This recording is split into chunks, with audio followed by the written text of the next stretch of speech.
Hello everybody, welcome back to my sunroom on this cloudy day here in May. We're supposed to have some rain the next few days, so I thought before that sets in, I'd like to do a Thanksgiving cactus care for May. This May has been rather cool. It's not been as hot as the previous Mays, so this is going to be slightly different this year. Remember, you have to watch your plants and be aware of the weather and the atmosphere. You can't really go by a recipe sometimes. It depends on what your spring is like. If you have a really hot spring, they're going to grow differently than when you have a cooler spring. There's been a lot of sunny days here the past month or so. And so as you see, Big Red is starting to grow segments now. He's not blooming. He's just got one bloom on him right now. He's been in bloom since November. Yeah, 6 months ago. So as you see, he's got a lot of light through this French door, and all these segments are growing on the back part of this plant. They like the sun. They love the morning sun especially. It's just like wherever they're situated in front of an eastern facing window, they just grow really, really well. So let's go over some questions that I've had the past few weeks from my last video and some commonly asked questions about how I grow my Thanksgiving cacti. So let's go over light first, because I hear a lot of questions about why is my cactus not blooming. Usually if a plant is not blooming for you in general, no matter what type of plant that might be, it's either insufficient light or not the right type of light. So that's the reason why I like to always start with that topic, is when they're not receiving enough light, they're not going to bloom for you. So as you see, Big Red, he gets eastern sunlight, he gets western sunlight through these windows. He gets dispersed light all throughout the day, and he blooms beautifully. Okay, the next thing I'm asked about is water.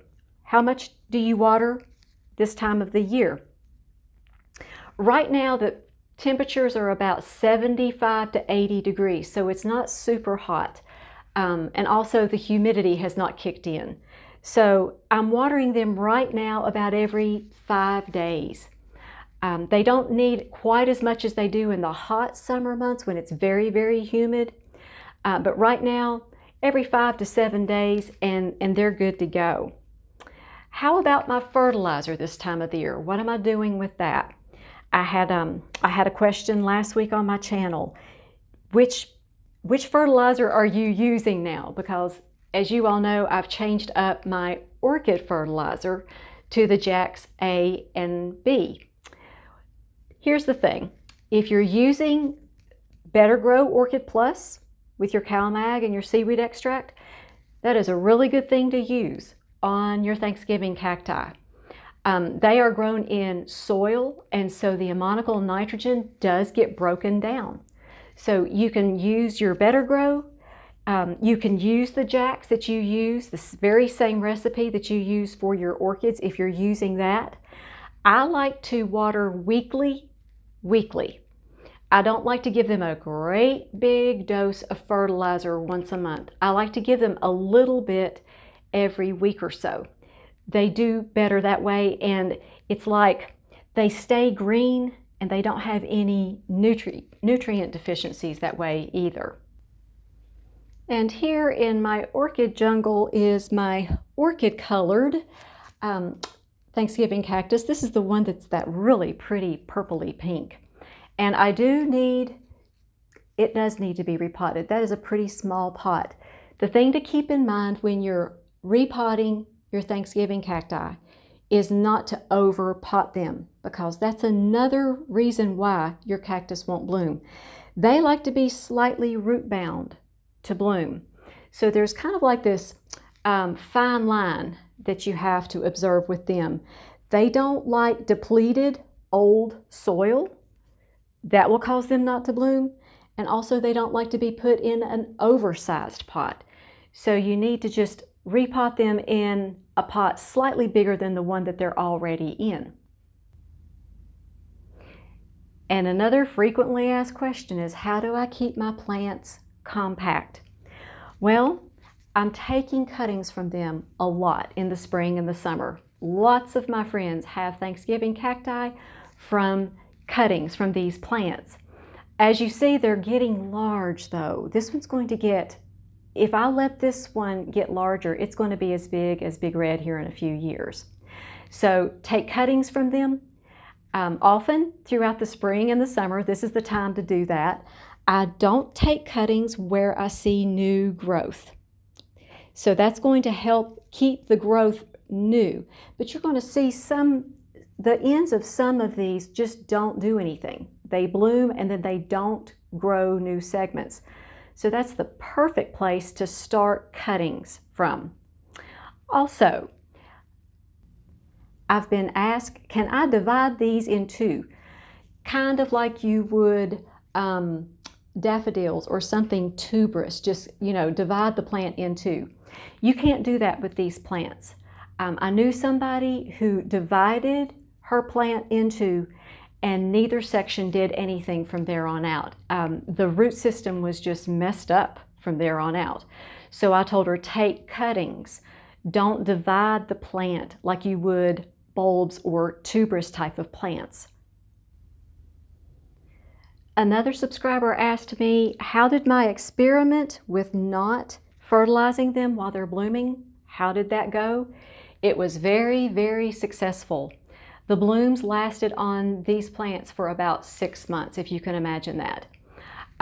They stayed in bloom for a very, very long time. I believe that the weather was one contributing factor to that, but also I believe that when you give them a nitrogen source while they're blooming, I believe that it cuts their blooming cycle short. So I know from now on, when they're growing, you fertilize them. When they're blooming, you hold back the fertilizer. They just bloom a lot longer that way. And so many of you ask me, why do I not grow any of my plants outdoors? Well, I'm going to tell you why, because I've got a really funny story to share with you. I don't ever put any of my plants outside, or they would probably end up in someone else's yard in my neighborhood. I tried to put tulip bulbs out one time, and they ended up in a yard about 2 blocks up the street from me. So I told my husband a few days ago I would love to grow some sunflowers. So I got all excited. He went and got me 5 different types of sunflowers in the little burpee packs, So he prepared the ground for me. He prepared a whiskey barrel for me in the backyard, and we planted sunflower seeds last night. I was so excited. And so this morning I woke up, and in the whiskey barrel that I had planted these really, really pretty teddy bear sunflower seeds. They look like yellow fuzzy teddy bears. The bloom does. Okay, so I had placed the teddy bear sunflower seeds in the whiskey barrel, and there was one of my little chipmunks. I call her Boo because she's just so cute. She was digging up all the teddy bear sunflower seeds and eating them. They were already gone. So I told my friend Sue about that, and she said, oh my goodness, you need to propagate those indoors and wait until they're about 6 inches tall before you plant them outside. So I am going to see if I can get some sunflowers to grow out in my yard and get the squirrels and the chipmunks and the raccoons to leave them alone. I'm hoping for success with that this year. I grow orchids, I grow Thanksgiving cacti, I grow aloes and African violets and houseplants, but I have never grown sunflowers. So I'll keep you posted on my success. I'm hoping if I can just get the critters to leave them alone. And before I end this video, I would love to say the blessing over you and your families. May the Lord bless you and protect you. May the Lord smile on you and be gracious to you. May the Lord show you His favor and give you His peace. You all make it a great day. Thank you so much for watching, and we'll talk to you all next time.